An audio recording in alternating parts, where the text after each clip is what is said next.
ओम हर हर महादेव। आज मैं कार्तिक पूर्णिमा भगवान शिव को जो समर्पित है वही व्रत कथा सुनाने जा रही हूँ। भगवान शिव जी ने त्रिपुरारेश्वर नामक राक्षस का वध किया था। वही भगवान विष्णु ने इस दिन मत्स्य अवतार लिए थे।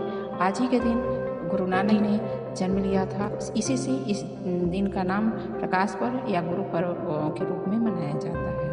तो कार्तिक व्रत पूर्णिमा कथा करने से पहले आपसे अनुरोध है कि यदि आप हमारे चैनल पर नए हैं तो कृपया करके लाइक करिए, सब्सक्राइब करिए, शेयर करिए, आपको भी फल की प्राप्ति हो। तो आइए कथा क्या है हम जानते हैं। पौराणिक कथा के अनुसार ताड़कासुर नाम का एक राक्षस था। उसके 3 पुत्र थे, ताड़काच, कमलाच और बिंदुमाली।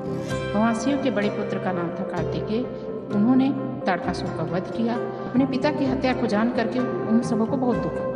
तीनों मिल करके घोर तपस्या किया। तपस्या करके ब्रह्मा जी से वरदान मांगा और कहा कि हमें अमर होने का आशीर्वाद दीजिए। ब्रह्मा जी ने कहा ऐसा कैसे हो सकता है, आज तक कोई न जीवित रहा न जीवित रहेगा, कोई दूसरा वरदान मांगो। तो तीनों ने सोच विचार के ब्रह्मा जी से कहा कि 3 अलग अलग नगरों का निर्माण करवाने के लिए हम लोग जा रहे हैं, वो जिसमें सभी बैठ करके सारी पृथ्वी आकाश पाताल में जा सके।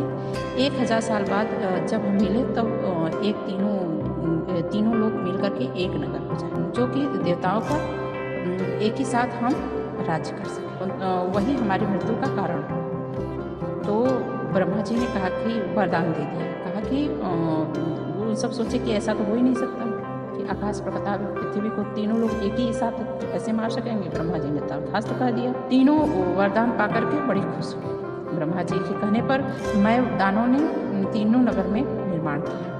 ताड़काच के लिए सोने का महल बना, कमलाच के लिए चांदी का और बिंदुमाली के लिए लोहे का नगर बनवाया। तीनों मिलकर के अपना अपना अधिकार जमा लिए। इंद्र देवता तीनों राक्षसों से भयभीत हुए और भगवान शिव के शरण में गए। इंद्र की बात सुनकर के शिव जी ने इन दानों का नाश करने के लिए एक दिव्य रथ का निर्माण किया। इस दिव्य रथ की हर एक चीज देवताओं से बनी। चंद्रमा और सूर्य से पहिए बने। इंद्र, वरुण, यम और कुबेर रथ के चाल घोड़े बने।